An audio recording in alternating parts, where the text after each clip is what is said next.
held hostage at the whim of a madman. The whim of a madman. I like that. What's up, good people? Mark Holmes here, and as always, I want to thank you all for watching, commenting, subscribing, and being part of the Joe Boo Sports Report. Without you guys, as well as you ladies, you know that this literally does not work. Wow. You know, I always like history and going back in time and looking at things, because things that happened in the past end up repeating in the future. And a lot of times you can learn stuff from the past. Now that clip that I just showed you is not history. That's just a movie. Speed, Keanu Reeves. Whoa. And that's how I feel right now as a Dallas Cowboy fan. We are being held hostage at the will of a madman. And I'm not talking about Jerry right now. Actually, we have just got a window into the soul of what the Dallas Cowboys are going to be without Jerry Jones. Jerry Jones is still in Dallas, some kind of a medical issue and things, and we know what's been going on for the last few years. We've been seeing Stephen Jones having more prominent role with the Dallas Cowboys, being more vocal. Even Will McClay seeming to have had a little bit of a voice this past season that we never saw. You know, he is the head of scouting and so on. And in my mind, in some ways, he's the de facto GM, and they must pay him a boatload of money because, quite frankly, there's so many teams that would love to have him and his drafting ability as a GM that I don't know what it is that the Cowboys have that keep him there. But I want you to think about this week. This week, the Combine, which is basically the beginning of the NFL season. I know technically the beginning of the league year is until the 16th, and contracts are guaranteed fully by the 19th. Legal tampering starts on the 14th. But right now, as we speak, there's a lot of business that is going on in the NFL. Because this is the opportunity that the Super Bowl's over.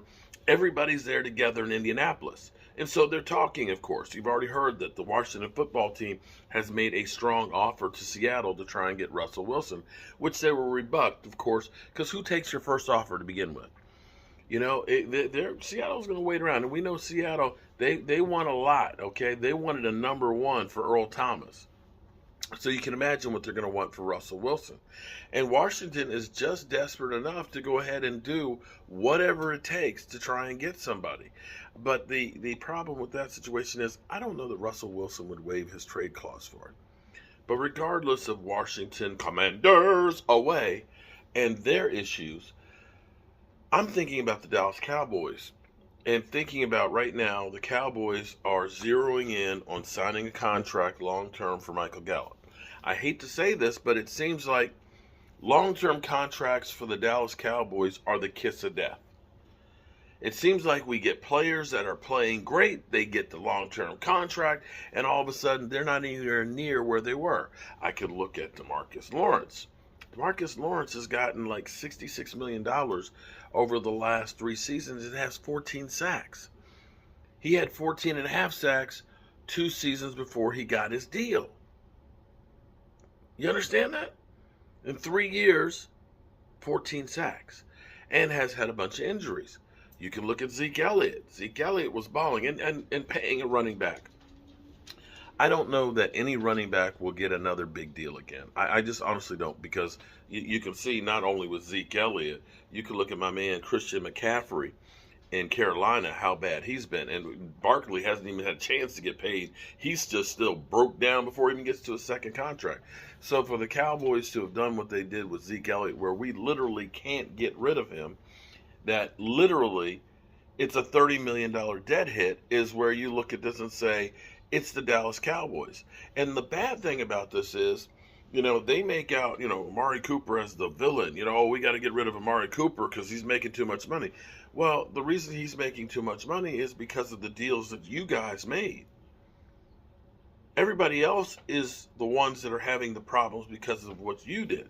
But here's where it's the madman. We are getting a glimpse as to life without Jerry Jones right now. Stephen Jones has the keys to the car. Stephen Jones is the one that's in Indianapolis right now who's doing all the wheeling and dealing.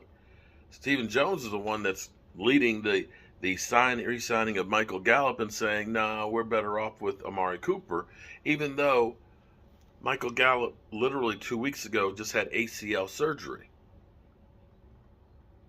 And I'm sitting here in my mind and I'm like, okay, Stephen Jones, this is what it's going to be like with him as the GM and owner. This may be worse than when Jerry was running everything. I feel like we're being driven off a cliff. Now, we've already gone through Jerry Jones and this whole thing about Mike McCarthy and stuff. Now, Stephen Jones, this is where I'm thinking that we are at the whim of a madman. So, we're looking at getting rid of our most productive receiver over the last 3 years, right? We're looking at re-signing a guy who's coming off of injury. We look at saying, no, we're not going to dive in deep into free agency, even though the salary cap is about to explode over the next few years, and this is the time that you can actually do it. Because we've seen the last couple of years from Kansas City saying, let's get some free agents that we need that'll help us. Let's pay people. They're out there working on Tariq Hill's new deal right now as we speak. They pushed in. They got to a Super Bowl and won it. They went to the next Super Bowl and they've been to the AFC Championship. Tampa Bay, they went and got Tom Brady. They went ahead and brought in Gronk and Ndamukong Suh and all these players. And they pushed the chips in and they won it. The Rams, they traded draft picks left and right. They ended up signing people, to big contracts. They went out and they got Von Miller and gave up draft picks for him just for half a season. And they won the Super Bowl. You are seeing 3 years in a row, and I won't even put in there that the Eagles did it too when they won theirs in 2017. You're seeing the winning formula of what it takes to win. And your response is no. That'll set us back in the next couple of years. I'm one of those Cowboy fans that's being held hostage right now, and I'm waiting for Keanu Reeves to come rescue my ass. I think Cowboy fans, if we were to go all in and try and win a Super Bowl and win one, that we'd be okay with a year or 2 or 3 or 25 without winning. Because at least we've had a taste of something. And so if you're Mike McCarthy now, who has been, chopped down, cut off at the knees, had his balls cut off, now you're going to take some of the most consistent players off the roster, probably end up drafting a receiver again, not addressing the offensive line or the defensive line or the linebacker situation, and make it harder for him.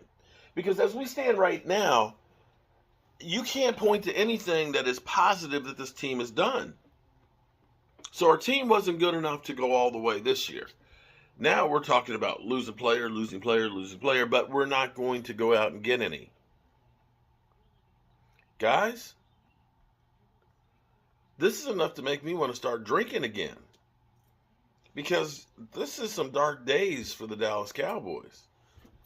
We are literally being run by the will of a madman. And it's kind of making you miss Jerry Jones a little bit. I don't know about you, but I'm scared about Stephen Jones. Honestly. Jerry Jones built the empire that is the Dallas Cowboys, along with getting the money as an oil maverick. He has that business experience. The only experience Stephen Jones has is following his daddy. You know what they always say about family businesses? The first generation builds it. The second generation destroys it. We're definitely got a lot to talk about in about 2 hours on my live stream. Yeah. I'm Mark Holmes, and be scared, friends. Be scared. Held hostage at the